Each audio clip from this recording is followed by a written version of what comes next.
Everyone, welcome back to the Nem-Trade. I hope everyone is doing great. So we are going to talk about this decentralized identification market, which is emerging currently, and it was started by the Worldcoin by their identification. What is decentralized identification? Commonly we see Web2, Facebooks, and identification cards. These are like centralized by organizations. And the secondly, as we see the decentralized identification, it can be our islands or it can be our different kind of facials, biometrics. It can be that kind of things which can help us, just like instead of entering in pin code or doing any kind of thing, or you can keep a recovery phrase as a islands that was introduced by Worldcoin.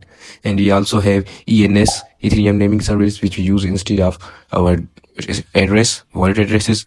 So this is the decentralized identification, which you see currently Michael Saylor, which is currently working on it properly, which they had meetings about it also. And we also see a campaign on the KuCoin, which is Liteform token, which is currently gem space.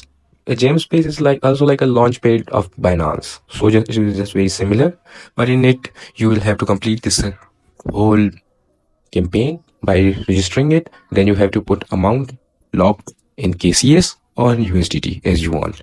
Then after the campaign ends, they will calculate that how much was it locked, how much was it in your account, in your KuCoin account.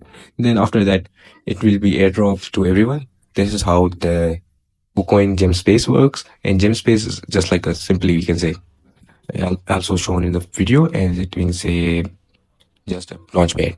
So I hope everyone understood, and have a good day. Bye bye, and see you soon with new topics, with new markets, with new opportunities.